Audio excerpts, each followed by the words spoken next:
श्रोत्याहो नमस्कार. ऐसी अक्षरे रसिके या कार्यक्रमामध्ये पुस्तकांचं कपाट या मालेमध्ये ऐकूया प्रसाद कुमठेकर यांनी लिहिलेला आणखीन एक लेख. आजचं पुस्तक प्रतिभा कणेकर यांचं इरावती कर्वे, भारतीय मानवशास्त्राच्या प्रांगणातील आद्य दीपमाळ. श्रोतेहो, काळ 1928 ते 30चा. शारीर मानवशास्त्र ही ज्ञानशाखा रांगत होती, म्हणजे नव्याने विकसित होत होती. अशा काळात युरोपात, मुख्यतः जर्मनीमध्ये गोऱ्या वंशश्रेष्ठत्वाचा सिद्धांत रुजवला जात होता. या वंशवादी पाश्चात्य सिद्धांतांना आणि त्यांच्या छद्म विज्ञानाला आव्हान दिलं ते एका पारतंत्र्य देशातल्या तरुण मानवशास्त्रज्ञ स्त्रीनं, जिचं नाव होतं इरावती कर्वे. भारतीय समाजाची संरचना समजून घेणाऱ्या, जात हे एकक मानून भारतातील लोकसमूहांचा अभ्यास करणाऱ्या, भारतभरातील विविध लोकसमूहांची जनुकीय मापं घेऊन त्यांच्या विश्लेषणातून जाती समूहाचा नवा सिद्धांत मांडणाऱ्या त्या भारतातल्या पहिल्या मानवशास्त्रज्ञ ठरतात.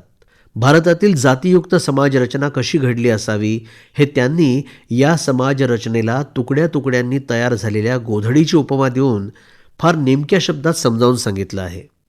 महाराष्ट्रातील ग्राम नावांच्या आधारे महाराष्ट्रात उत्तर दक्षिणेकडून कोणत्या काळात कोणत्या प्रदेशातून लोकसमूहांचं स्थलांतर झालं असावं याविषयी त्यांनी केलेलं विवेचन अभिनव आहे. महाराष्ट्र संस्कृतीवर त्यांचा सखोल अभ्यास होता.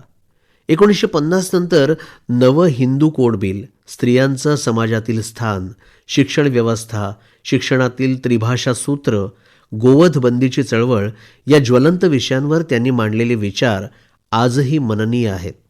समाजधारणेसाठी आम्हाला डॉक्टर, इंजिनियर हवे आहेत, तसेच चांगले शिक्षक, चांगले प्रशासक, चांगले कारकूनही हवे आहेत.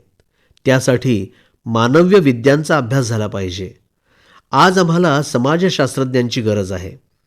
एकदा कालानुरूप नवं समाजशास्त्र तयार झालं तर नवा सौहार्दपूर्ण समाज घडेल. त्यांनी 70 वर्षांपूर्वी मांडलेले हे विचार सांप्रत काळात गरजेचे वाटतात. सांस्कृतिक सामाजिक भरणपोषणासाठी असामान्य व्यक्तींची चरित्र साकारणं आवश्यक असतं. इरावती कर्वे, भारतीय मानवशास्त्राच्या प्रांगणातील आद्य दीपमाळ या पुस्तकात इरावतीबाईंच्या संशोधनामागच्या प्रेरणा, त्यांचा अभ्यास, काळाच्या पुढची त्यांची झेप याविषयी लेखिका डॉक्टर प्रतिभा कणेकर यांनी साक्षेपानं लिहिलं आहे. आम्ही भारतीय कोण आहोत आणि आहोत ते तसे का आहोत हा प्रश्न त्यांच्या संशोधनाच्या मुळाशी होता. त्यासाठी 80 वर्षांपूर्वीच्या भारतात रस्ते, वाहनं, राहण्याच्या अपुऱ्या सोयी यांच्याशी जुळवून घेत त्यांनी उदंड फील्डवर्क केलं. हे काम सोपं नव्हतं. एखाद्या आडमार्गावरील आदिवासी बहुल खेड्यात त्या जितक्या सहजतेनं वावरतात, तितक्याच पटुत्वानं त्या कॅलिफोर्निया विद्यापीठात व्याख्यात्या म्हणून लक्षणीय कामगिरीही पार पाडून येतात, हे पाहून अचंबा वाटतो. एक मानवशास्त्र संशोधक, गृहिणी, माता, लेखिका, शिक्षिका, सखी, पत्नी अशा विविध भूमिकात इरावतीबाई वाचकाला भेटत राहतात. लेखिकेनं इरावतीबाईंचे पती डॉक्टर दिनकर धोंडो कर्वे यांचीही योग्य ती दखल घेतलेली आहे.